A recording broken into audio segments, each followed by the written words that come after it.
Hello there. I am here to take you on a journey. A journey through the lives of three men. Three very unfortunate men. Now, these three men have had their lives ruined by the use of tobacco. I'm going to do a small interview with our first man, Matthew Enriquez. Excuse me, Matthew. It's fair. I just want to do a small interview. Is that alright? Do you have chicken dinner, sir? I'm sorry, I do not have chicken dinner. Are you sure? I'm sorry, I do not have chicken dinner. So, Matthew, please tell us when you first picked up smoking. 13 years old. 13 years old. Okay. Now the legal age is 21. Matthew, how did this happen to you? I was once a successful businessman.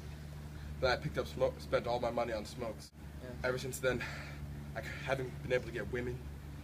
Haven't been able to get a job. Have you had a family? No, do you have a family? No. All my friends and family left me. Family. So now you're homeless. You're hungry. You don't have a job. Unemployed.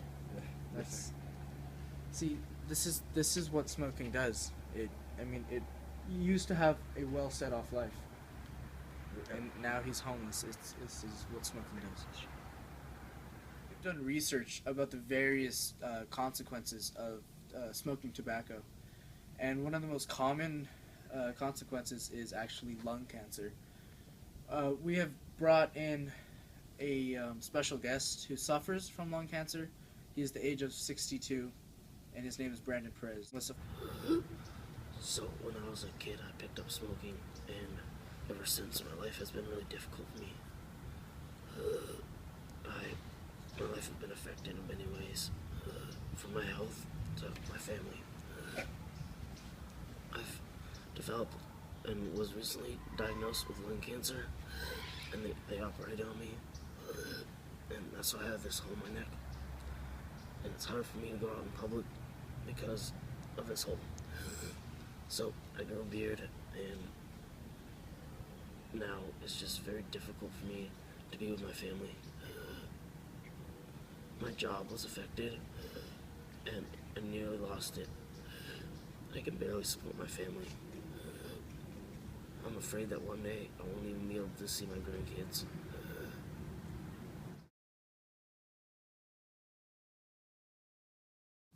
We did an autopsy on Mr. Perez, and we found that his lung had rotted.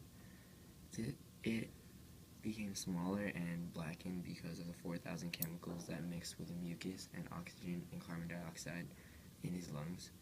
And overall, smoking tobacco does not just affect you, it affects your organs. You just saw two accounts of the consequences of tobacco use later in life.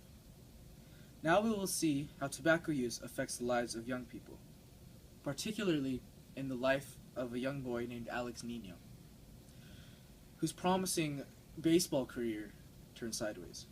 And this freaking sucks. I guess the school doesn't want their best player just because they chew tobacco. All the pros do it, man. My role model, Jared Parker, would go out there with his lip filled with tobacco. And they warned me a couple times. So what? I'm the best player on the team. Man, now I have to tell my parents they're going to be mad at me. It's all my teammates' fault. They're the ones that influenced me. That was my dream to play in the bigs. Now I got nothing. Now, a great way to support a non-smoking environment in your area is to actually support any non-smoking movement, any non-smoking laws, support the proper disposal of cigarettes and any type of tobacco-related waste. So please, do anything you can do to stop the use of tobacco. Tobacco causes harm to you, others, and the environment.